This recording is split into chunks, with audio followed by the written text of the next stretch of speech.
Olá. Recentemente, a Procuradoria Especial da Mulher no Senado organizou um seminário para discutir gênero, trabalho e família. Eu trouxe para conversar conosco a Tatal Godinho, uma das palestrantes nesse seminário. Tatal, eu pediria que você começasse se apresentando para os nossos telespectadores. Então, eu sou Tatal Godinho, eu sou secretária de Políticas do Trabalho e Autonomia Econômica das Mulheres da Secretaria de Política para as Mulheres da Presidência da República. Então, a minha área é exatamente discutir como as mulheres estão no mercado de trabalho, como nós estamos avançando nesse mundo do trabalho e aonde ainda estão os nós. Pois, sabemos que houve avanços, não é? A Lei Maria da Penha talvez seja o marco mais importante na história recente do nosso país, na luta contra a discriminação das mulheres na nossa sociedade. E em relação à jornada de trabalho, o que falta para o Brasil avançar? As mulheres estão cada vez mais presentes no mercado de trabalho, é consistente o crescimento da participação. Mas elas ainda estão em jornadas de trabalho menores que os homens, em geral, e em postos e categorias ou áreas ainda muito concentradas. Isso dificulta o tempo de trabalho e tem muita consequência no rendimento. Normalmente, isso acontece, Armando, porque as mulheres continuam as principais responsáveis pelo trabalho doméstico, pelo cuidado com as crianças, pelo cuidado com a casa. Por isso, esse tema desse debate é muito interessante, porque ele faz essa vinculação. O trabalho, a família, as condições de participação, porque é aí que nós precisamos mexer para conseguir que as mulheres tenham, de fato, igualdade no trabalho. Ou seja, por exemplo, como evitar essa dupla ou tripla jornada? Ou como contrabalancear ela com os homens dentro da casa? Claro, nós temos, vamos dizer assim, 3 caminhos que precisam ser seguidos, né? Não são alternativos, são complementares. O primeiro, já vem as mulheres se dedicando cada vez mais a trabalhar fora, ao seu desenvolvimento profissional, ampliando o seu estudo. Agora, é preciso dividir dentro de casa, porque quando você volta para casa, sempre tem muita coisa ainda para fazer. O cotidiano da vida das pessoas, né, não pode ser substituído integralmente por políticas públicas, que é o terceiro viés. No terceiro viés, nós precisamos ampliar a cobertura de creche e educação infantil, porque todos os estudos mostram, Armando, que uma das coisas que mais interfere na vida profissional das mulheres, na sua condição de desenvolver uma vida profissional satisfatória, de melhorar nos rendimentos, é o ter ou não ter filhos e o tempo que é dedicado às crianças. Então, quando as crianças estão em escolas de educação integral ou creches de educação integral, de período integral, isso facilita muito o tempo de trabalho das mulheres. Da mesma forma, já facilitou muito a vida cotidiana, né? Em termos do trabalho doméstico, hoje a gente tem uma vida mais prática, mas mesmo assim, todos os dias ainda tem, né? As pessoas se vestem, as pessoas saem. E o Brasil, de forma geral, tem evoluído nisso, quer dizer, os governos, as prefeituras municipais têm construído creches em número suficiente para responder a essa questão fundamental? Tem evoluído. Suficiente ainda está longe, né? Se a gente olhar de 2003 até agora, 2013, dobrou a cobertura de crianças atendidas em creche. Mas quando dobra, nós chegamos a 23% das crianças. É muito pouco, né? Na verdade, se ainda tem mais de 70%, quase 80% das crianças que ainda não frequentam creche. E aí, quando a gente fala creche, nós estamos falando de 0 a 3 anos. Né? Depois é a educação infantil, que são 4 e 6, e depois o ensino fundamental. Então, cresceu muito, o governo federal tem investido muito, e isso só vai crescer, de fato, se os municípios se empenharem, porque na divisão da responsabilidade escolar no Brasil, são os municípios que são responsáveis pela educação infantil. Então, é uma parceria. O governo federal investe, está investindo na construção de creches, na ampliação, mas quem é responsável pelo serviço são os municípios. A gente tem visto que cresce, e isso é muito importante. Mas está muito longe ainda de ser uma tranquilidade, né? Você acha que esse tema será uma das bandeiras, deveria ser uma das bandeiras prioritárias dos candidatos à presidência da República nas próximas eleições? Eu acho. Eu acho que essa é uma demanda que nós tivemos já nos últimos anos, conferências nacionais de políticas para as mulheres, que reúnem mulheres dos diversos municípios. Invariavelmente, o tema aparece entre as 2, 3 prioridades, o crescimento da política de creche e educação infantil. Então, é claro que há uma demanda grande das mulheres. Com certeza, os candidatos têm que responder a essa demanda. E é uma necessidade também na melhoria da educação infantil. Não é só a questão do tempo e da jornada, né? Ela é uma demanda de um Brasil que cada vez mais sabe que é preciso investir no cuidado com as crianças para que a gente tenha melhores condições de desenvolvimento futuro. No plano da legislação, haveria algo a ser feito ainda para estimular esse processo de disseminação de creches Brasil afora, ou a legislação que existe, ela hoje já é suficiente?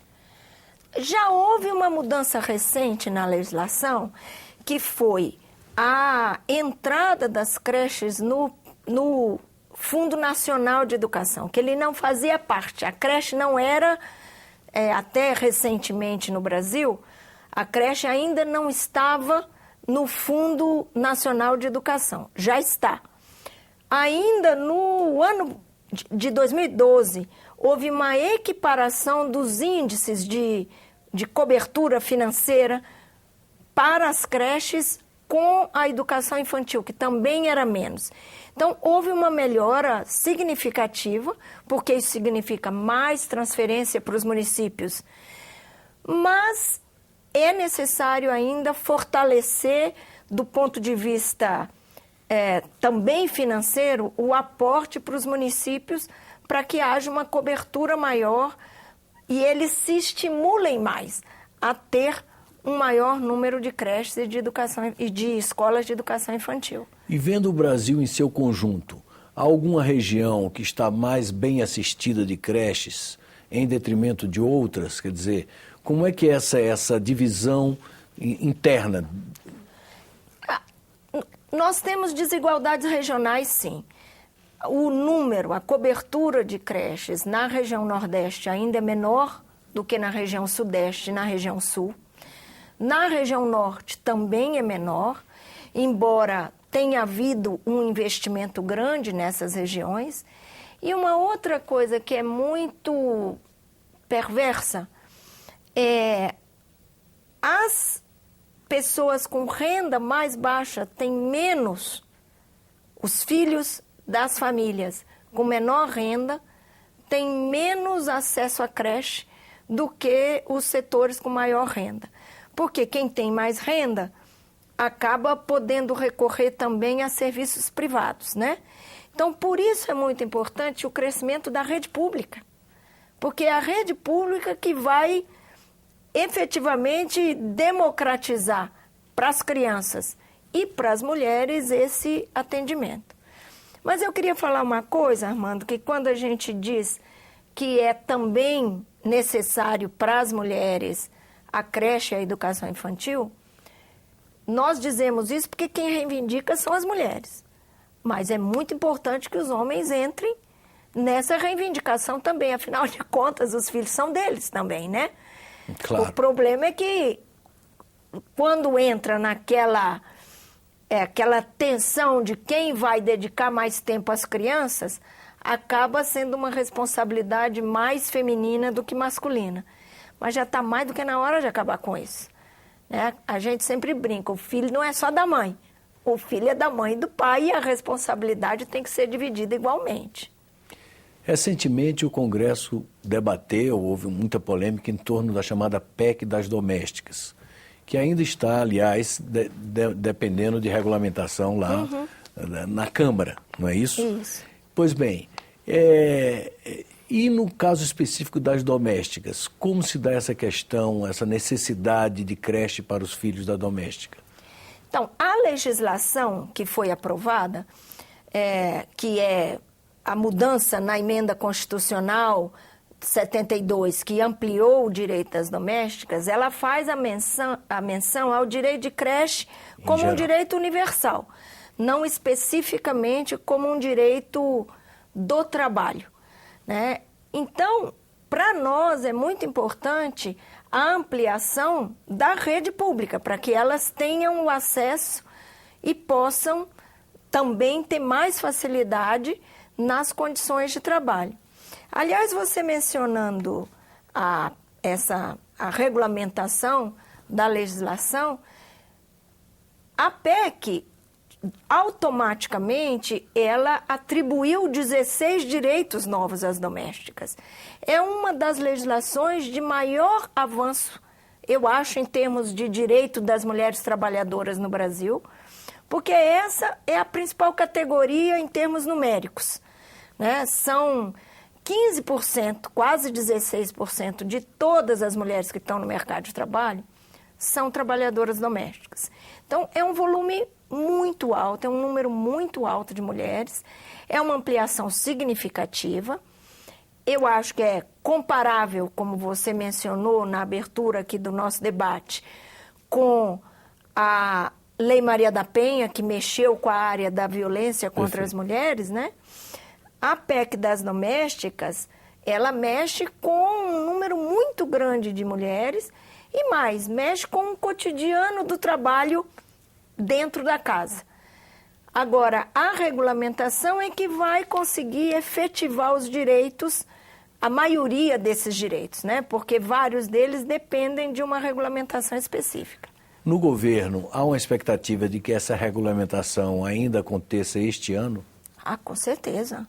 Na verdade, a gente tinha a esperança que tivesse acontecido em 2013, né? Porque o processo no Senado foi bastante rápido, mas faz parte do processo parlamentar.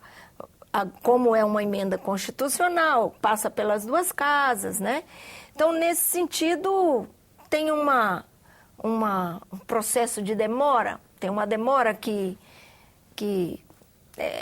eu não vou dizer que a gente espera, mas que a gente compreende. Mas já está mais do que na hora de ser aprovada. A expectativa do governo é sim que seja regulamentada esse ano. Nós falamos da necessidade da ampliação da rede pública de creches para beneficiar indistintamente a mulher, seja ela a mulher mais pobre ou a mulher de classe média.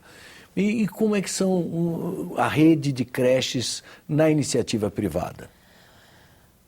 Muito pequena.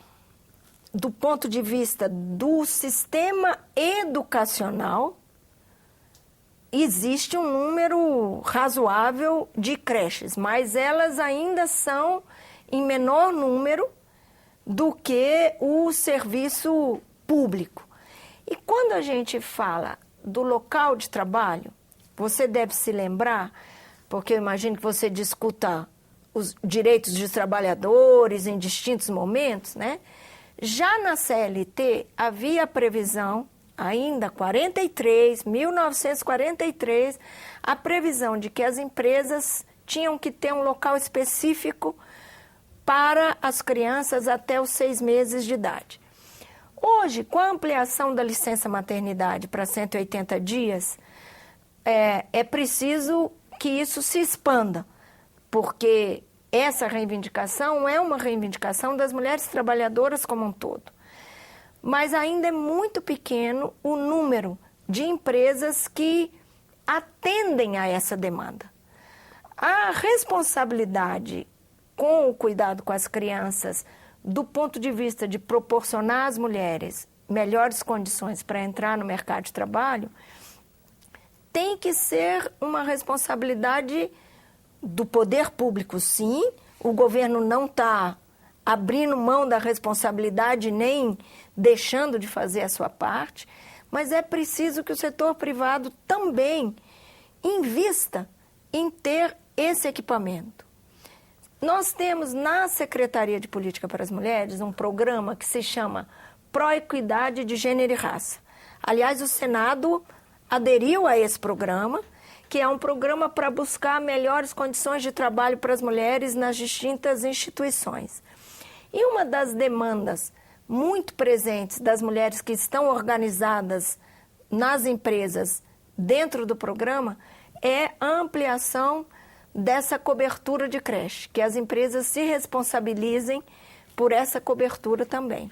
Quando você fala no poder público, quais são os níveis de responsabilidade entre a União, os estados e municípios nesse encargo de construir creches? Recentemente, a presidenta Dilma lançou um programa, eu digo recentemente na história do país, mas foi desde o início do governo dela, ela lançou um programa de ampliação da rede de creches, onde o governo federal assumiu a responsabilidade pela construção do equipamento. Do ponto de vista da organização federativa no Brasil, o governo federal é responsável pela educação universitária, pela educação superior. Os estados são responsáveis pela educação de segundo grau e os municípios são responsáveis pela educação infantil de primeiro grau. Então, essa é a divisão da responsabilidade federativa. Mas, como eu mencionei, o financiamento também atende a uma divisão federativa no Fundo Nacional de Educação, com percentuais diferenciados para cada índice. Mas o governo federal resolveu investir mais do que isso e propôs que o governo federal investe na criação do equipamento, então na construção do equipamento, e os governos municipais assumem a responsabilidade da manutenção. E essa fórmula está funcionando? Ela está funcionando na medida em que nós estamos incentivando, facilitando as formas de construção, incentivando os municípios a assumir essa responsabilidade, porque, como eu mencionei para você anteriormente, a educação infantil, durante um tempo no Brasil, ela ficou como uma coisa que era fora do sistema educacional. Até o começo dos anos 2000, a educação infantil era vista ainda como parte da assistência social e não como um direito de educação. Então, é recente essa mudança, que também é cultural, de que vale a pena, do ponto de vista da educação, investir nas crianças desde o nascimento. Até porque cada vez mais a gente aprende o quanto a educação na idade bem tenra, quando a criança está muito nova, é um investimento com desdobramento futuro. E se eu lhe perguntasse como é que o Brasil está comparativamente com outros países, digamos, não vou falar do primeiro mundo, mas digamos assim, em relação aos países aqui da América do Sul, ou em relação aos chamados BRICS, a Rússia, a Índia, a China, como é que nós estamos nesse aspecto específico de creches, de assistência à primeira infância, comparativamente com outros países desse mesmo patamar nosso? Em algumas situações específicas são melhores que o Brasil, como é o caso do Uruguai. No caso dos BRICS, obviamente, tanto a China quanto a Rússia, que são países considerados países mais desenvolvidos, têm uma rede de assistência educacional para as crianças maior que o Brasil, mas nós estamos em melhores condições do que a Índia no atendimento às crianças e ali no mesmo nível que a África do Sul, que tem investido muito também no atendimento à educação infantil. Mas eu acho que é importante... E aqui no nosso continente, além do Uruguai, Chile, Argentina. O Chile tem um investimento um pouco maior, mas não é rede pública ampla. O Chile é um país que tem um atendimento muito privatizado. Então, o acesso acaba sendo mais dificultado do que o acesso, no caso do Brasil, onde você tem uma rede pública de educação maior. A Argentina também é um país que está investindo mais na educação infantil agora, mas ela tem uma cobertura pequena também. E vocês vão aproveitar o momento eleitoral para se mobilizarem e exigirem que essa questão seja contemplada nos programas dos candidatos? Então, como eu mencionei para você, nas conferências de mulheres, esse é um tema muito presente. É um tema recorrente, ele aparece sempre como uma reivindicação forte em todos os encontros municipais de mulheres. Então, eu acredito que esse ano, esse vai ser um tema bastante importante. Inclusive por isso, com o aumento da entrada das mulheres no mercado de trabalho, e as mulheres estão valorizando cada vez mais serem profissionais, poderem ter o seu rendimento próprio, a demanda por creche, ela é muito presente. E claro, num ano eleitoral, sempre as demandas que conseguem se colocar com mais força na sociedade acabam se impondo nos programas. Eu acho que essa é uma oportunidade boa para as mulheres. Ficamos aqui na torcida que vocês consigam avançar nessa luta aí que é tão importante para a cidadania brasileira. Muito obrigada. E as mulheres, com certeza, precisam disso para estar presente em todos os espaços. Eu conversei com Tatal Godinho sobre exatamente a luta pelas mulheres, por maior espaço, para resolver esse problema das creches, para a disseminação das creches infantis em nosso país. Aqueles que quiserem encaminhar sugestões, comentários ou críticas, podem fazê-lo via Alô Senado no número 0800 612211 ou acessando o nosso portal na internet, no endereço www.senado.leg.br/TV. Até um próximo Cidadania, aqui na TV Senado.